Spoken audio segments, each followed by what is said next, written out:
Boa noite, irmãos. Graça e paz. Vamos abrir a palavra do Senhor em Salmo número 136.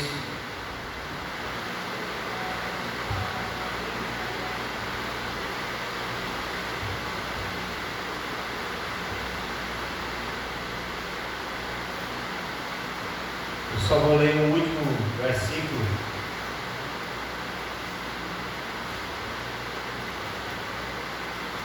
O 26, que diz assim: Dei graças ao Deus dos céus, o seu amor dura para sempre.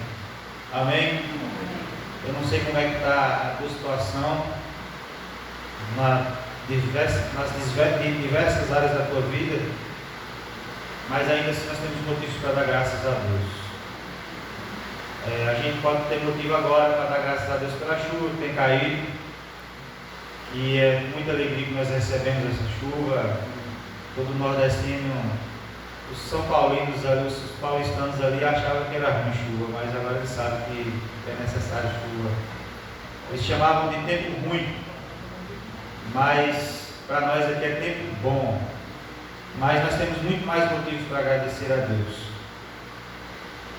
que é pelo fato de nós termos sido alcançados pela graça de Deus. E outro motivo é de ter sido libertos das algemas do pecado. E é por isso que nós estamos aqui nessa noite. E esse é o maior motivo da nossa alegria nessa noite. Por isso nós vamos adorar o Senhor. Porque Cristo nos libertou, nos deu nova vida, nos fez filhos dele, quando nós estávamos perdidos, sem rumo, sem direção. Ou melhor, em direção ao inferno. E o Senhor nos resgatou por sua graça. Não porque éramos melhores do que os outros, mas porque o Senhor nos deu graça para sermos salvos por meio de Cristo. E por isso nós temos motivos para adorar o Senhor nessa noite. Amém? Vamos orar. Pai, louvado seja o nome do Senhor. Tu és digno de todo louvor, de toda a nossa adoração. Não há Deus como o Senhor. E nós rendemos graças ao Senhor. Ó Deus, por ter nos livrado da condenação, da morte eterna, pela tua graça ter nos alcançado, pelo teu amor incondicional ter impactado a nossa vida. Agradecemos pelo sacrifício de Jesus, ó Deus, que nos deu vida e vida com abundância. Louvado seja o nome do Senhor. Nós só temos a agradecer ao Senhor. Pedimos apenas perdão pelos nossos pecados, nossas falhas. Ó Deus, em nome de Jesus Cristo, purifica-nos de toda iniquidade, de todo pecado. Ó Deus, e que nós venhamos, ó Deus, usufruir de todas as partes desse culto. E que o Senhor venha se agradar do nosso culto ao Senhor nessa noite. Nós oramos assim em nome de Jesus. Amém. Amém. Louvado seja o nosso Deus. Graça e paz. Amém, irmãos? Bom estarmos aqui. Para nós, o primeiro culto do ano, né, de 2024. Louvado seja o nosso Deus. Hoje eu fiz um videozinho dizendo que, olhando aqui na galeria do celular, a gente pode perceber que a gente passou o ano todo adorando ao Senhor. De janeiro a dezembro nós estávamos sempre em comunhão, né? Não quer dizer que a nossa adoração ao nosso Deus seja apenas quando estamos aqui na igreja ou quando estamos em qualquer ambiente de culto ao Senhor, mas a nossa adoração ela deve ser diária e constante em qualquer lugar que nós venhamos estar. Mas estar em comunhão com os irmãos para adorar o nosso Deus é motivo de grande alegria. Então por isso nós vamos adorar o Senhor nessa noite com a alegria do nosso coração. Amém? Vamos ficar de pé, porque o nosso Deus é santo, santo, e por isso nós o adoramos e o bendizemos.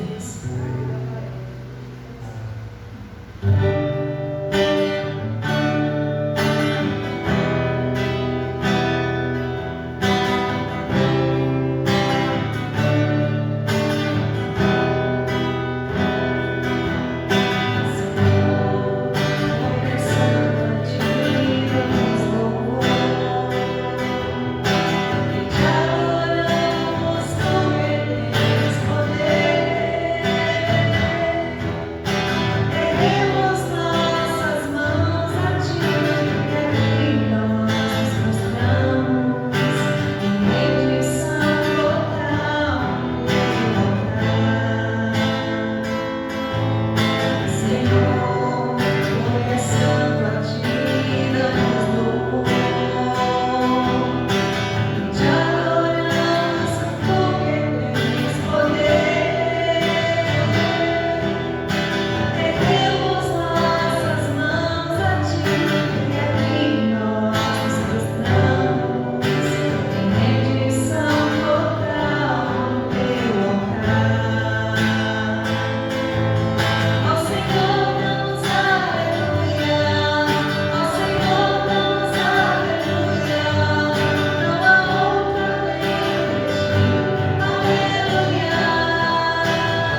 Criador dos céus e da terra, aquele que tem o domínio de todas as coisas na palma de suas mãos, Deus soberano, Deus supremo, em que nós podemos descansar.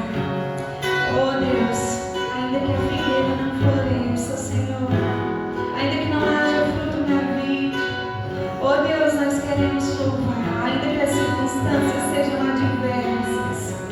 Oh Deus, todavia nós nos alegraremos em Ti, exultaremos no Deus da nossa salvação, porque em Ti nós podemos confiar, porque em Ti nós podemos descansar, Deus. Aleluia.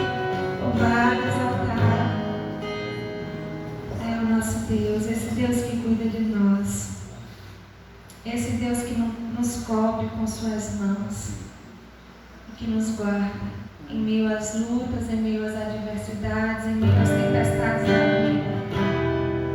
Louvado seja o nome do Senhor.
Ele, Senhor, amém?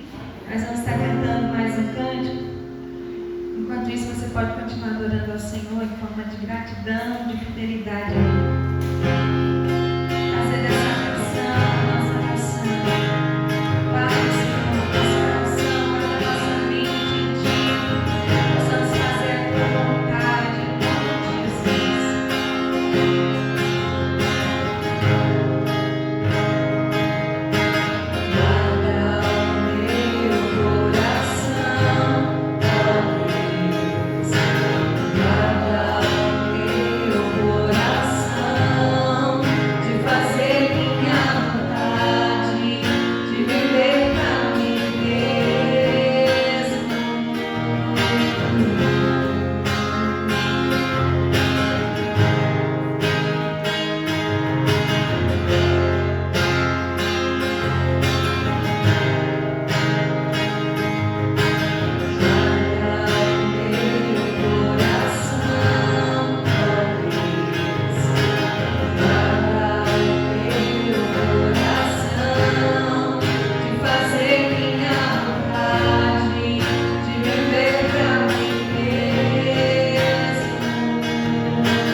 Vamos abrir a palavra do Senhor no Evangelho de Mateus, capítulo de número 26.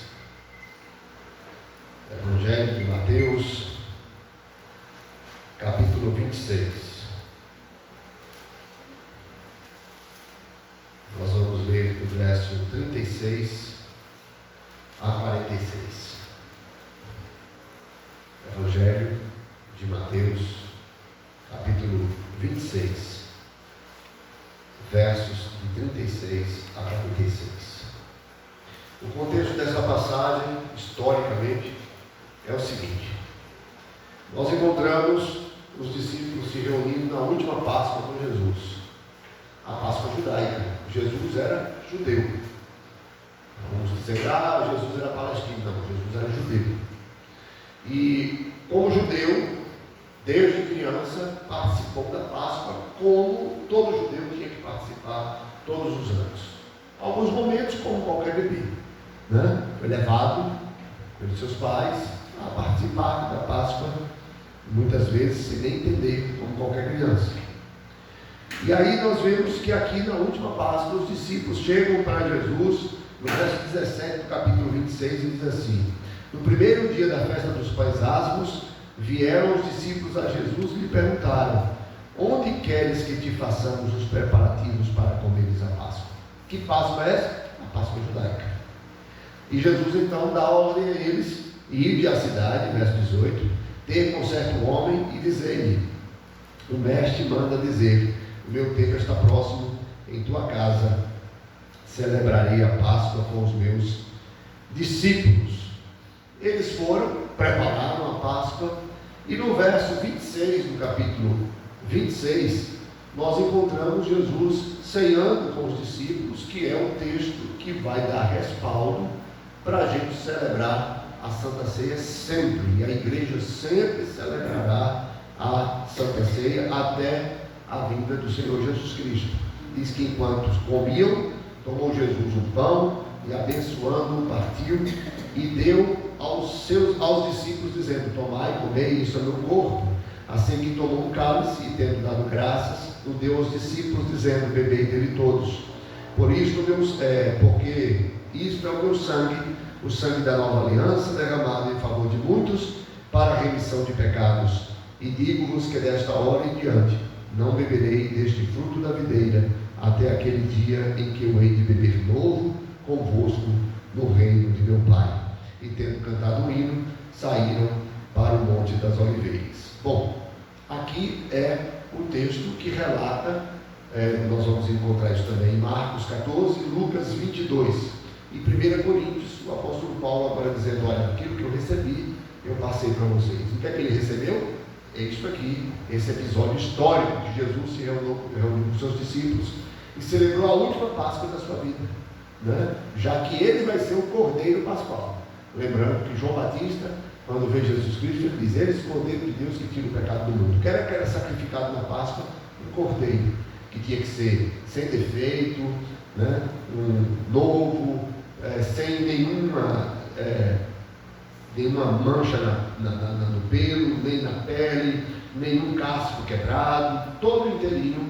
Inclusive esse animal era sacrificado, e isso apontava para o Antigo Testamento, quando lá os judeus foram libertos do Egito, né? Então era um sacrifício que eles deveriam celebrar como memorial sempre, né, daquela libertação do passado. Só que Jesus agora vai trazer uma libertação superior, né? É a libertação das nossas vidas, da escravidão do pecado e da salvação das nossas almas. Aqui nesse texto, Jesus começa logo mais à frente, falando, alertando a Pedro o que aconteceria com Pedro. E Jesus começa a dizer, então, verso 31, Jesus lhe disse: esta noite todos vós vos escandalizareis comigo. Jesus começa então a falar aqui do processo que haveria de desestímulo na vida dos discípulos, né? O desespero que abateria as suas vidas, né? E Jesus começa dizendo: esta noite todos vós vos escandalizareis comigo, porque está escrito: ferirei o pastor e as ovelhas do rebanho ficarão dispersas. Ora, lembremos que estes homens abandonaram as suas vidas particulares, né, as suas profissões. Mateus era um coletor de impostos. Nós vamos encontrar Pedro como pescador, e eles começam a seguir Jesus, sem compreender ainda a visão do reino. Esperavam que, quem sabe, fosse implementado o reino na terra. Mas o que vai acontecer mais à frente vai deixar os discípulos totalmente desesperançosos, como pregou aqui nesta igreja, no aniversário desta igreja, o presbítero Paulo Vinícius, que aqueles irmãos da estrada de Emaús estão indo embora diante dos acontecidos que havia tido em Jerusalém, que o Senhor havia sido crucificado. É como se a esperança acabasse, é como se não tivesse mais nenhuma esperança. Quando a gente chega no final do ano, no dia 31, todo mundo começa a criar uma série de esperanças para o mundo vindouro, né? Mas quando começam as coisas naturais da vida acontecerem, as enfermidades, as dificuldades, as contas para pagar, as mortes, aí parece que de novo a desesperança bate na nossa porta. E Jesus diz: olha, vocês vão se escandalizar comigo, justamente porque, como está escrito, ferirei o pastor e as ovelhas do rebanho ficarão dispersas, mas depois da minha ressurreição irei adiante de vós para a Galiléia. Veja que Jesus deixa claro para eles que ele haveria de ressuscitar, e eles não entenderam nada, né? Depois, mais à frente, Jesus volta-se para Pedro.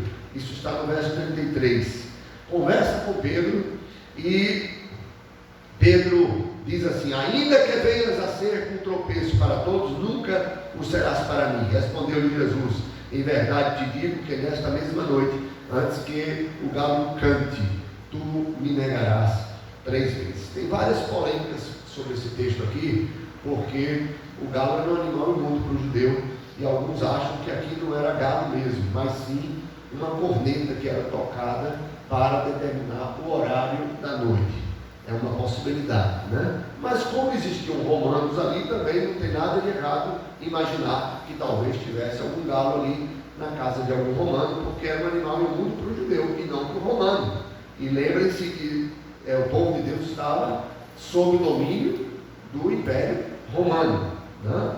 Jesus depois, logo mais à frente, vai ser condenado à morte. O veredito final que dá Pilatos, que era o representante do imperador César, o imperador romano. Diante desse contexto, Pedro diz assim: ainda que me seja necessário morrer contigo, de nenhum modo te negarei. E todos os discípulos disseram a mesma coisa. Geralmente a gente se detém aqui só em Pedro, mas diz que todos disseram a mesma coisa e todos fugiram com medo. Aí vem o episódio daquilo que nós queremos refletir nessa noite, com o tema: o intercessor eficaz. O intercessor eficaz. Eu disse neste instante que os discípulos vão começar a entrar agora num período de desespero, um período de desânimo, um período de incredulidade, um período de medo das suas próprias vidas, um período de muita confusão, sem entender o que estava acontecendo, né? Muitos vão ficar assim sem entender nada. E aí Jesus, no verso 36 a 46, vai vivenciar lá no Getsemane com os discípulos algo que precisamos entender para refletirmos sobre o tema: o intercessor eficaz. Em seguida, foi Jesus com eles a um lugar chamado Getsemane e disse a seus discípulos: assentai-vos aqui enquanto eu vou ali orar. E levando consigo a Pedro e aos 2 filhos de Zebedeu, começou a entristecer-se e a angustiar-se. Então lhe disse: a minha alma está profundamente triste, até a morte. Ficai aqui e vigiai comigo. Essa vigiar aqui, entenda-se, orem comigo, estejam vigilantes na oração junto comigo. Adiantando-se um pouco, prostrou-se sobre o seu rosto, orando e dizendo: meu Pai, se possível, passe de mim este cálice, todavia não seja como eu quero, e sim como tu queres. E voltando para os discípulos, achou-os dormindo, e disse a Pedro: então nem uma hora pudestes vós vigiar comigo? Vigiai e orai, para que não entreis em tentação. O espírito, na verdade, está pronto, mas a carne é fraca. Tornando a retirar-se, orou de novo, dizendo: meu Pai, se não é possível passar de mim este cálice sem que eu beba, faça-se a tua vontade. E voltando-se, achou-os outra vez dormindo, porque os seus olhos estavam pesados. Deixando-os novamente, foi orar pela terceira vez, repetindo as mesmas palavras. Então voltou para os discípulos e lhes disse: ainda dormis e repousais? Eis que é chegada a hora, e o Filho do Homem está sendo entregue nas mãos de pecadores. Levantai-vos, vamos, eis que o traidor se aproxima. Deus, ilumina as nossas mentes. Ó Espírito Santo de Deus, edifica a todos nós que estamos congregados em Teu nome. Faz com que a Tua palavra inspirada nos seja alimento para os momentos de desespero. Que a Tua palavra aponte para o intercessor eficaz, para que nós, em todos os momentos de desespero da nossa vida, nós não venhamos agir como Pedro, achando que pelas nossas próprias forças seremos fiéis ao Senhor. De igual forma, não sejamos como estes irmãos, que quando requisitados pelo Senhor Jesus Cristo, deixaram que o cansaço tomasse conta das suas vidas e já começassem um processo de desânimo, abandonando a prática da oração, da vigilância, da espiritualidade junto com o nosso Salvador. Cuida de nós, para que não incorramos em tais erros. É assim que pedimos, em nome de Jesus. Amém. O intercessor eficaz. Quando nós vamos para Lucas, e se vocês olharem nas suas Bíblias, o texto que nós acabamos de ler aqui como texto básico foi Mateus 26, 36 a 46. Se vocês olharem lá, debaixo do título tem assim, que esse texto se repete em Marcos 14, 32 a 42. Isso aqui é uma sugestão que a Sociedade Bíblica dá para facilitar a sua vida. Onde é que está esse texto também? Está aí. Marcos 14, 32 a 42 e Lucas 22, 39 a 46. No Evangelho de Lucas, ele, por ser médico, ele registra algo importante neste momento de oração de Jesus. Diz que ele estava transpirando sangue. Isso lembra-nos de uma doença ruim que ainda faz parte da nossa vida, na nossa sociedade, no Brasil inteiro, que é a dengue. E uma das características de um agravar da dengue é a dengue hemorrágica. É quando o seu sangue afina tanto que você começa a ter sangramento sem ter levado uma facada, sem ter tido um corte. E você pode sim morrer. Inclusive quem tem dengue hemorrágica tem que tomar às vezes até transfusão de sangue, porque senão pode morrer por hemorragia. Existe uma doença também que é genética, que as mulheres, é muito raro as mulheres terem essa doença, os homens geralmente são os que possuem essa doença, quando tem, é o hemofílico. O hemofílico é a pessoa que quando se corta, ele tem uma dificuldade enorme de ter o sangramento coagulado. E ele tem uma hemorragia, porque o seu sangue não coagula com facilidade. As mulheres, Deus na sua graça, evita que essa doença chegue às mulheres, senão as mulheres no período menstrual morreriam com hemorragia, né? Ou até quando tivesse uma criança, parisse, né? E muitas mulheres, inclusive, é óbvio, também às vezes no parto, por causa de uma hemorragia que se torna incontrolável. Mas aqui, o que está acontecendo com Jesus é algo semelhante. Jesus está tendo um processo, tamanha agonia, tamanho peso que está sobre os seus ombros, de uma hemorragia. E é muito comum para os crentes, ao lerem esta passagem, interpretarem que o que está aqui nesse texto é que Jesus pediu algo ao Pai e o Pai disse: não vou lhe dar, sinto muito, não vou lhe atender, você vai fazer o que eu quero, e você vai morrer na cruz, e você está querendo fugir da cruz. Muitos crentes interpretam esse texto como Jesus sendo um covarde, que veio para este fim, viveu para este fim, mas na hora que chegou a hora de fazer o que tinha que fazer e realmente consumar a obra, esse Jesus vai ficar com medo e diz: Senhor, eu não quero ir para a cruz não, me livra dessa, eu não quero morrer.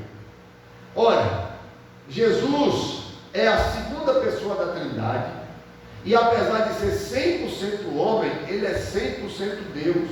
Em algum momento, quando Filipe pede que ele mostre o Pai, ele diz: olha, tanto tempo estou convosco, vocês não sabem isso ainda, eu e o Pai somos um. Aqui é a segunda pessoa da Trindade, que teve que encarnar-se, viver como homem, passar todos os sofrimentos, todas as necessidades que nós seres humanos passamos. Era como humano mortal, como Deus imortal, mas ele vai morrer. O homem vai ter que morrer para o castigo de Deus repousar sobre ele. E há sim uma angústia aqui real, e o seu corpo está sentindo essas angústias. O seu corpo está sentindo a angústia, mas o que faz com que essa angústia se torne cada vez pior é que Deus é impecável. Jesus nunca pecou, nem antes da encarnação, que era a segunda pessoa da Trindade, nem depois que se encarnou. Mas, quando assumiu a forma humana, ele nunca pecou, mas agora o peso está sobre este que tem essas duas naturezas, 100% Deus, 100% homem, e o pecado não lhe é compatível.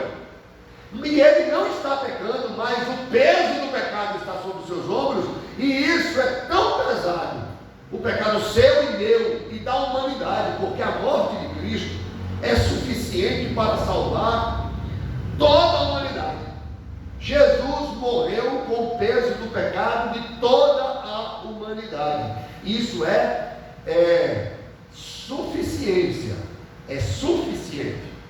A quantidade de água que vocês têm para mim, me deram para eu pregar hoje, é suficiente para eu pregar hoje aqui? É suficiente, significa que a quantidade está plena. Agora, a eficiência, até agora não trisquei na boca, é quando, ó, beba água de vocês, por favor.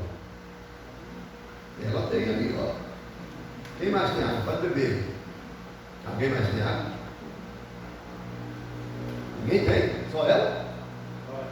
Ou seja, a água aqui nesse momento é suficiente só para mim e para ela.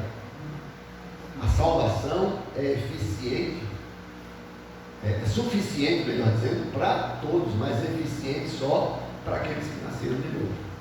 Então a morte, o peso ali é um peso da humanidade inteira pecaminosa.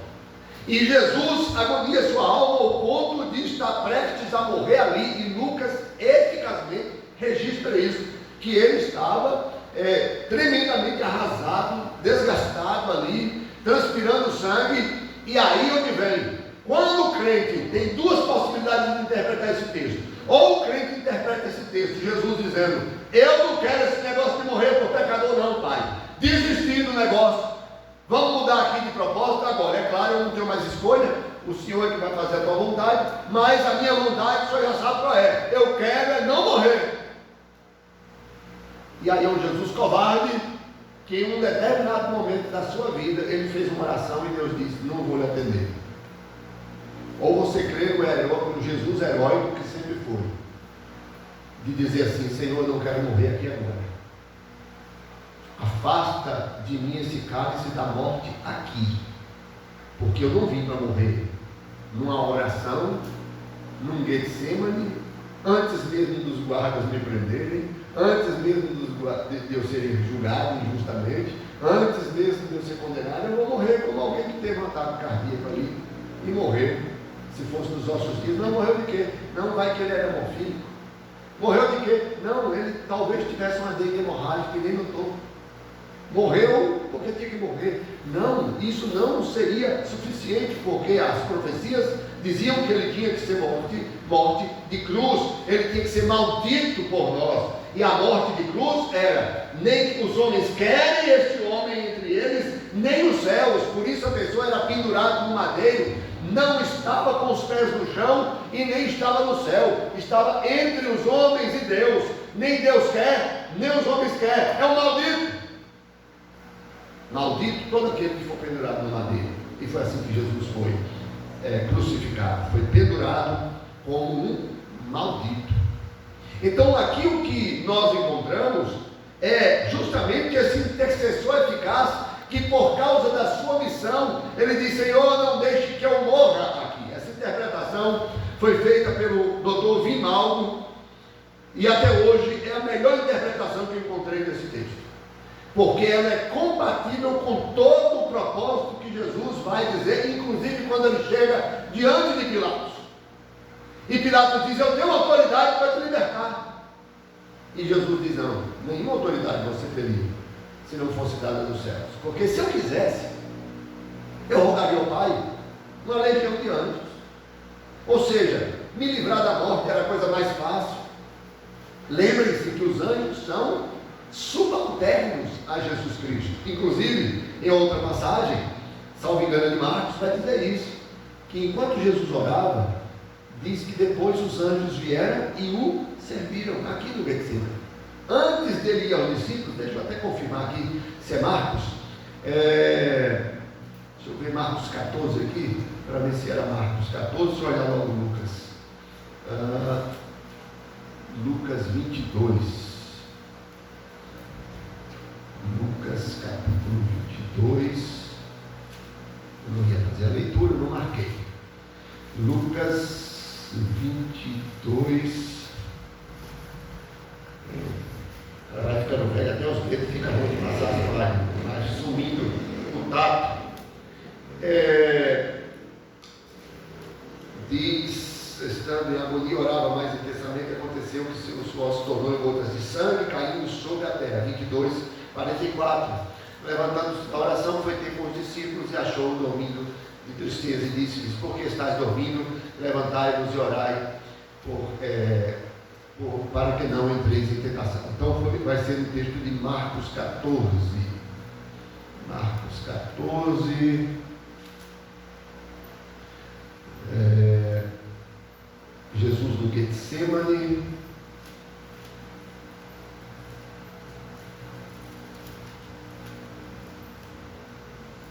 Vai ser o próprio texto. O texto de Mateus. Mateus 4? Não, mas é aqui nesse momento do Getsemane que os anjos vêm e vão ter com ele. Né? Deixa eu olhar de novo aqui no 14. Só um minutinho. Jesus no Getsemane.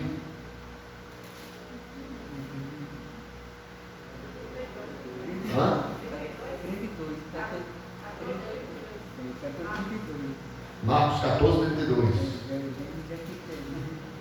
Opa, então, sim, mas aqui no Getsemane, mas quando diz que os anjos o serviram, depois a gente procura e cita, mas diz que os anjos o serviram, e ele então vai e volta. Então vejam que aqui nós encontramos um intercessor eficaz que pede algo a Deus e Deus lhe atende. Isso é extremamente importante, irmãos, porque o estímulo que abateu esses crentes aqui, os apóstolos e a igreja desses dias, vai ser um desestímulo que a vida, todas as vezes, vai bater na nossa porta. E como entendemos Jesus, vai fazer toda a diferença. Quando nós entendemos Jesus como sendo um homem que na hora H, ele fraquejou e pede para fugir da morte, com medo de cumprir o propósito para o qual ele veio, isso faz com que ele se torne um intercessor, onde muitas vezes, ao você orar, talvez o Pai vai dizer assim: não vou responder a oração desse crente não, porque Jesus já fez uma oração na vida que não foi atendida pelo Pai. Uma oração sequer. Se Jesus fez e o Pai não atendeu, então é possível que talvez alguma coisa que você peça, o Pai não vai atender ao Filho, porque ele disse assim, que nós poderíamos pedir em seu nome e o Pai nos atenderia. Então, diante desse aspecto sobre o intercessor eficaz, eu queria que os irmãos entendessem, primeira coisa, nunca houve uma oração feita por Jesus Cristo que não fosse atendida pelo Pai.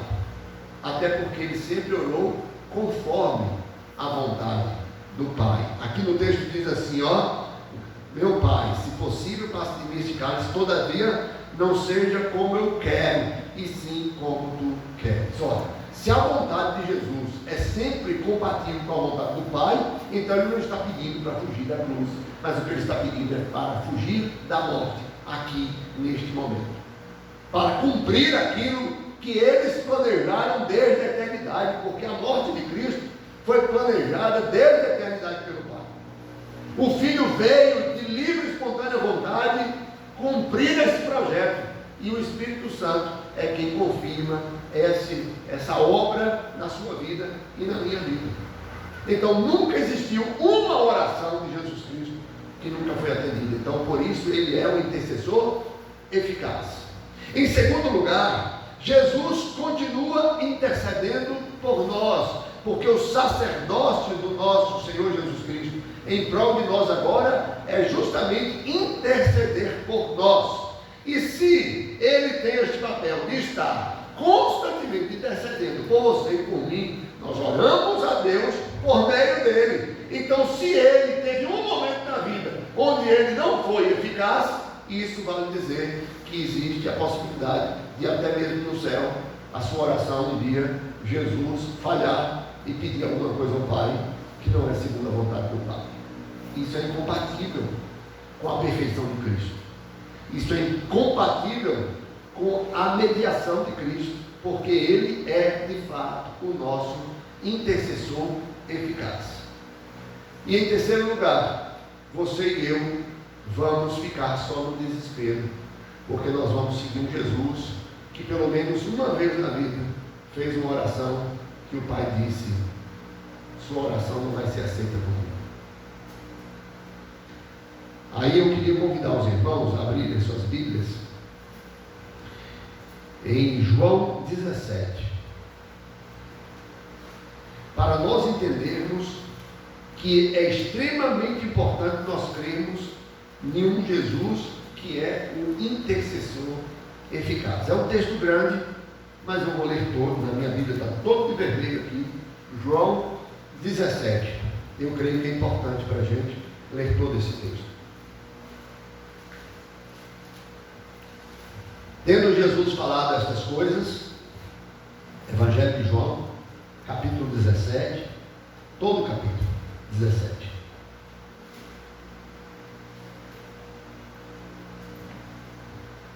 Achou aí, bicho?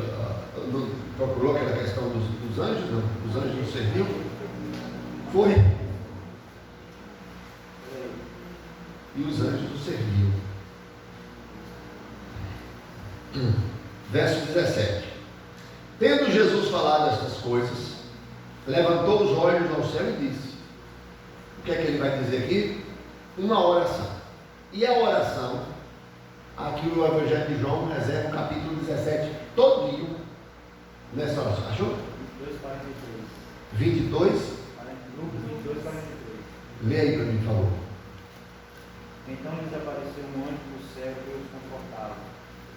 Depois do texto que o senhor leu. É logo mais à frente, antes dele ser preso, né? Dizendo: Pai, se queres, afasta de mim este cálice, todavia não se faça a minha vontade, mas a tua. Então lhes apareceu um anjo do céu que os confortava. É isso. Vejam que os anjos vieram confortar a Jesus. E orava mais intensamente. É isso. E naquela tribulação, Deus enviou foi anjos para confortá-lo, para que ele não morresse naquela hora. Olha o que diz o texto. Pai, é chegada a hora. Olha a oração desse que é o intercessor eficaz nosso. Pai, é chegada a hora. Glorifica a teu filho, para que o filho te glorifique a ti.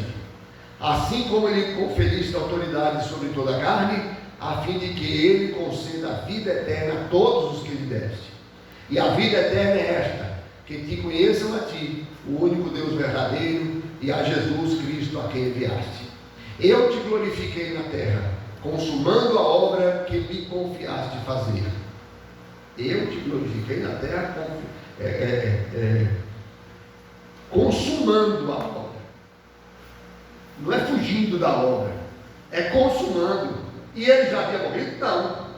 Ele está orando aqui pelos seus discípulos antes de ser depois condenado e morto. Me confiaste fazer.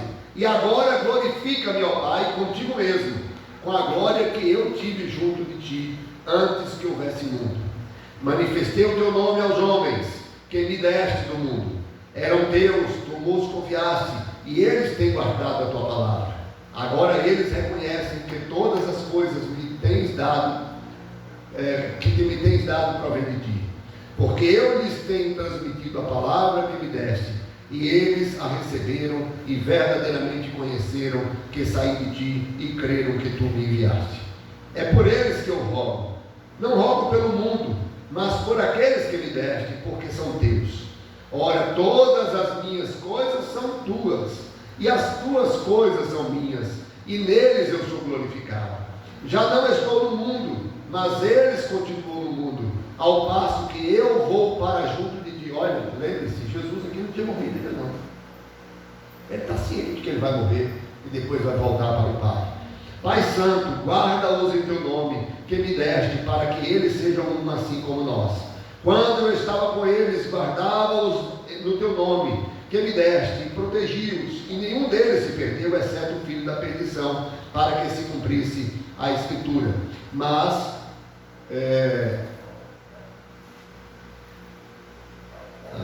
agora eu vou para junto de ti, e isto falo no mundo, para que eles tenham o meu gozo completo em si mesmos.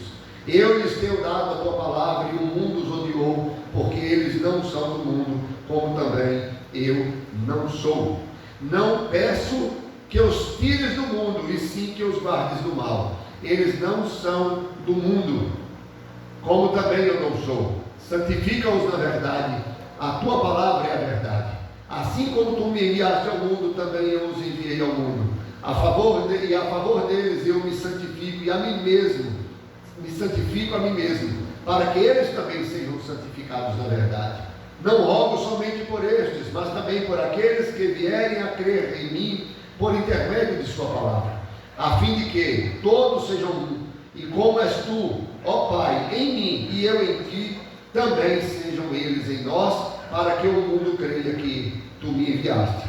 Eu lhes tenho transmitido a glória que me tens dado, para que sejam um como nós o somos, eu neles e tu em mim, a fim de que sejam aperfeiçoados na unidade, para que o mundo conheça que tu me enviaste e os amaste, como também amaste a mim. Pai, a minha vontade é que onde eu estou estejam também comigo os que me deste, para que vejam a minha glória que me conferiste, porque me amaste antes da fundação do mundo. Pai justo, o mundo não te conheceu, eu porém te conheci, e também estes compreenderam que tu me enviaste. Eu lhes fiz conhecer o teu nome, e ainda o farei conhecer, a fim de que o amor com que me amaste esteja neles e eu neles esteja.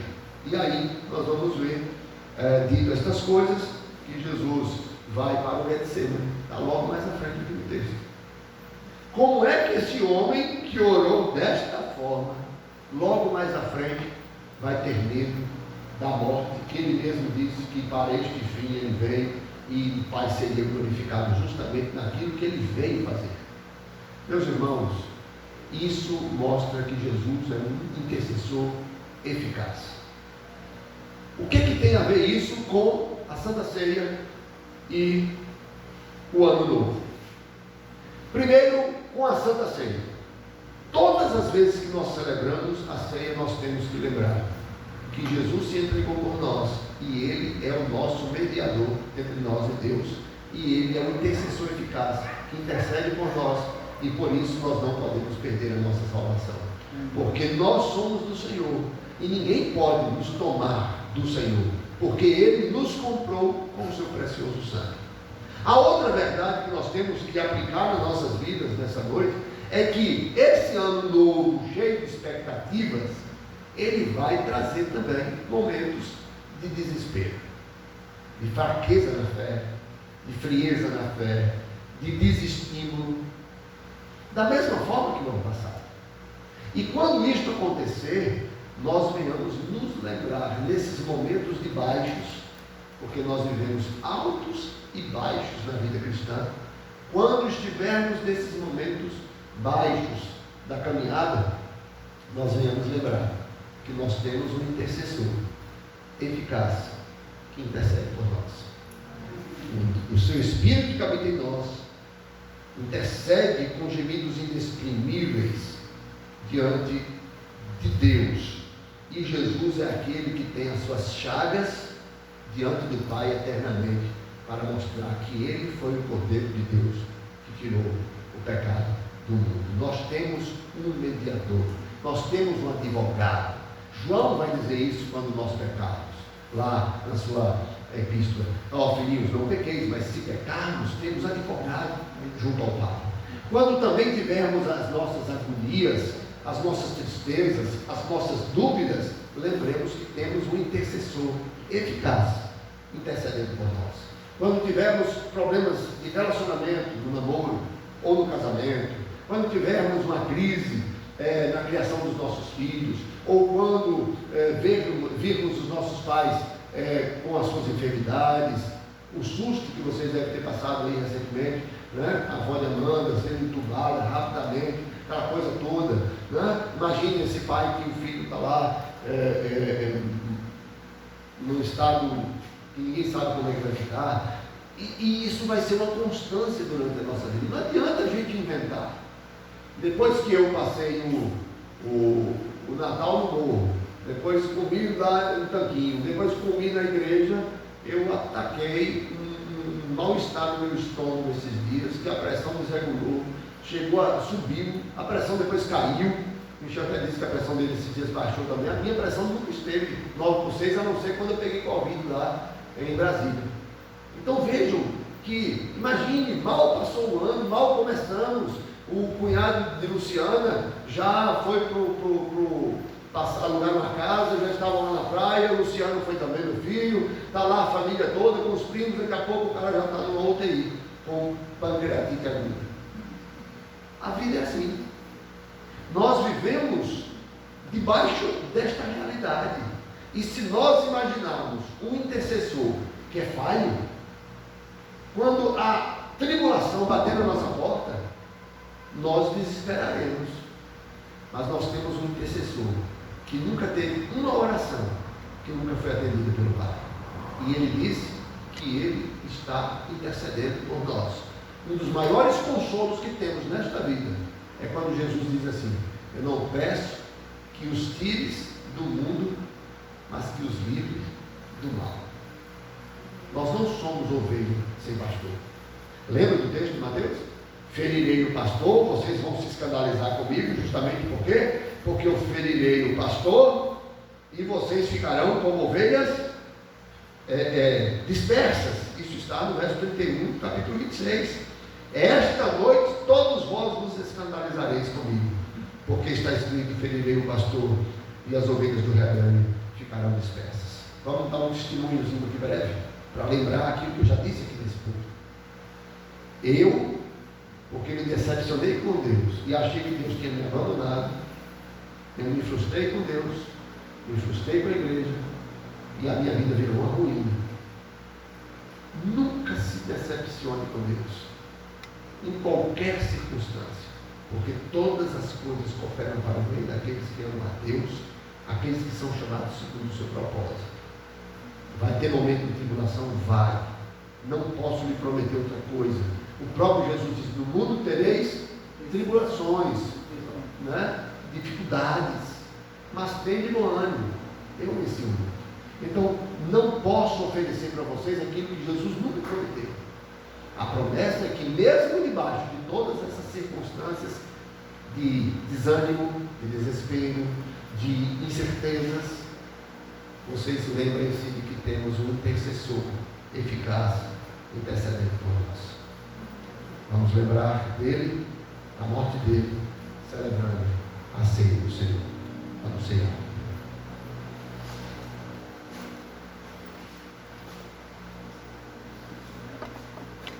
promessa do Senhor Jesus Cristo: onde estiverem 2 ou 3 reunidos em meu nome, eu estarei no meio de vós. É promessa do Senhor que, ao ordenar os discípulos a partirem para o mundo evangelizando, ele disse: eis que estou convosco todos os dias. A igreja não trabalha sem o agir de Deus. Nós não existimos sem a presença de Deus. Nós não somos o que somos sem a presença de Deus. Nós somos o que somos justamente pela graça. E é isso que nós fazemos nessa noite. Nós lembramos que um preço foi pago, e um alto preço foi pago por nós. O Senhor Jesus Cristo, naquela noite, antes de ir para o Getsemane, antes de interceder por nós, por aqueles, não peço só por esses, mas por aqueles que haverão de vir, somos nós. Jesus já estava intercedendo por nós, e outros tantos que nem sabemos. Mas naquela noite, Jesus disse, já para os seus discípulos, que ele haveria de morrer. E ele então pega no pão, parte o pão, e diz: isto é o meu corpo, que é dado por vós. É claro que não é de pão que ele está falando. Ele está falando daquele pão que desceu do céu, e também não é o maná. Ele está falando dele mesmo. Ele, que é o pão de Deus, que alimenta a nossa fome. Por isso, ao falar com o diabo, na tentação, rejeitando o diabo, Jesus nem só de pão viverá o homem. Ele é o pão da vida. Ele é aquele que é o que pode alimentar a maior fome que temos. É fome e sede de justiça. Que justiça? De que o bandido seja preso e tal. Não, essa fome e sede de justiça é maior do que isso. Que um político corrupto seja preso não é maior do que isso. É fome e sede da justificação. É quando Deus olha para nós pecadores e, em vez de nos olhar como pecadores, nos vê como seus filhos, porque a justiça de Deus repousa sobre nós. De igual forma, ele toma do cálice e ele mostra para os seus discípulos que ele cumpriria o que diz as Escrituras: sem derramamento de sangue não há remissão de pecados. Naquela noite eles comeram um cordeiro pascal, um cordeiro que foi imolado na Páscoa, para lembrar daquele sangue que foi aspergido nos umbrais. Eles comeram um cordeiro ali, né, sacrificado na Páscoa, onde o sangue foi derramado para que eles tivessem o perdão dos seus pecados. E Jesus diz: olha, aquilo ali era só tipo, só apontava para aquilo que eu vou fazer com vocês. Mas a ceia também é só algo que aponta. No Antigo Testamento, a Páscoa apontava para a vinda de Cristo. Hoje a igreja celebra olhando para trás. No Antigo Testamento eles olhavam para frente na esperança daquele Cordeiro de Deus que tira o pecado do mundo, que João vai dizer isso.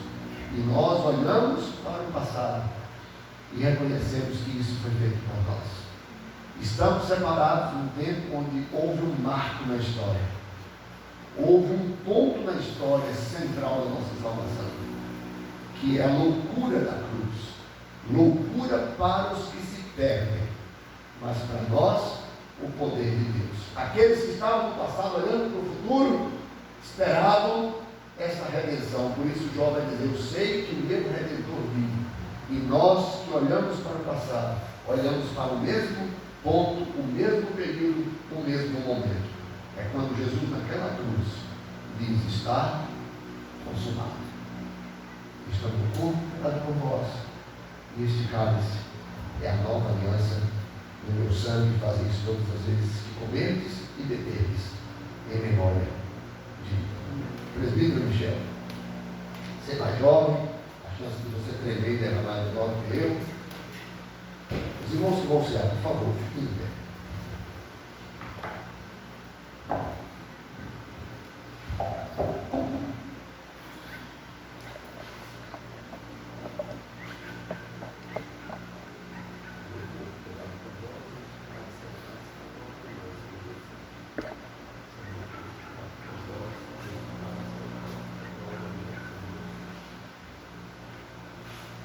O meu corpo que é dado por vós, neste cálice é o cálice da nova aliança do meu sangue.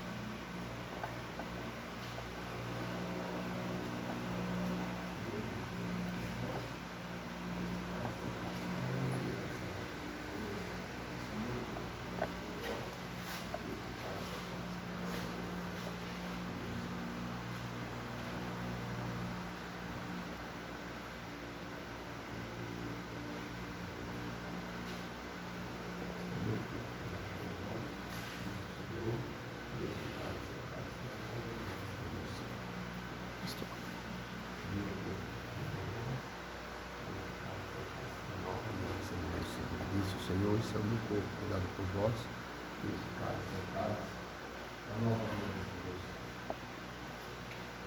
Disse o Senhor Jesus Cristo, isso é o meu corpo que é dado por vós, e este cálice é o cálice da nova aliança do meu sangue.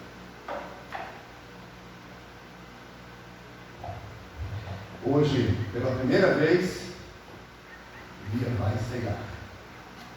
Vem cá, Bia. Para a gente lembrar. Cada um de nós lembremos quando foi a primeira vez. Quantas ceias já tomamos? E você que não sei ainda, vem para cá. É uma graça de Deus. Não nos faz melhores do que ninguém. Bia não é impecável agora. Continua uma pessoa que vai ter que lutar contra o pecado durante todo o tempo da sua vida, como eu, Michel e todo mundo. Mas ela fez a pública profissão de fé e agora ela está dizendo diante da igreja, fez isso na pão, por isso que eu fiz questão de trazê-la aqui na frente, para que os irmãos tomem ciência. Eu sei que vocês já estão sabendo, mas não estavam lá no dia do batismo alguns, né? Então, os irmãos lembram disso. E ela professou a fé e agora foi batizada, professou a fé, batizada primeiro, professou a fé, e agora ela comunga junto conosco, fazendo parte da mesma família. Vocês que não tomam da ceia ainda, não fazem parte de outra família, vocês já professam a fé. Mas o que é que falta? Não se sintam constrangidos, não estou fazendo vergonha a ninguém. Não é? Mas o que é que falta? Se você pensa que você vai ficar impecável, vocês conhecem a vida de Bia. Eu acho que vocês já viram Bia fazendo alguma coisa que não é muito digna, não sei o quê. Às vezes no linguajar, ou às vezes numa preguiça, ou às vezes responder um pai ou uma mãe. Né? Isso acontece. Né? E aí? Nós não somos impecáveis. Eu estou celebrando essa ceia, eu não sou impecável. Impecável só aquele que se entregou por nós, Jesus Cristo. Então, é um convite, não veja como um constrangimento. É um convite, professe a sua fé e venha ser conosco. Porque não é por falta de opção. Não é? O malfeitor da cruz não teve opção. Não teve como descer da cruz, ser batizado e ceiar. Foi por falta de opção. Nós temos. Então, é um convite carinhoso que eu estou fazendo para vocês. Venham fazer parte da mesa do Senhor. Disse o Senhor, esse é o meu corpo que é dado por vós. Comei dele todos.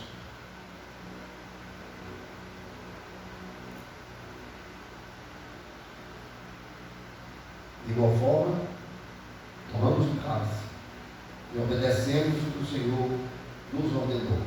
Bebei dele todos.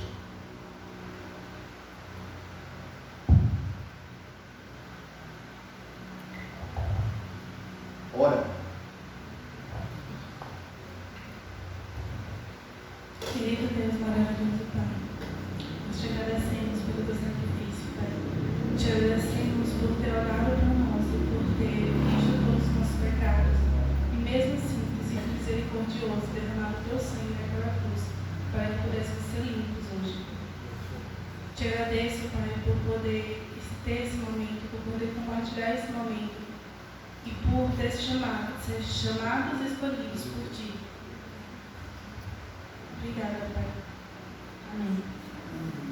Amados, que o amor do Deus Pai, o arquiteto da salvação, e a graça do Deus Filho, o Senhor Jesus Cristo, o nosso eterno mediador e sumo sacerdote, e a comunhão, as consolações e a unidade do Deus Espírito Santo repouse sobre todos vós, que tens, pois, como intercessor eficaz, o nosso Senhor Jesus Cristo, o nosso Salvador, que haverá de vir buscar a sua igreja, e viveremos com ele eternamente pelos séculos dos séculos.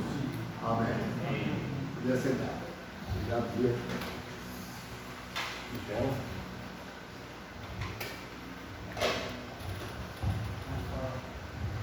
Deus abençoe os irmãos. Cumprimente a partição.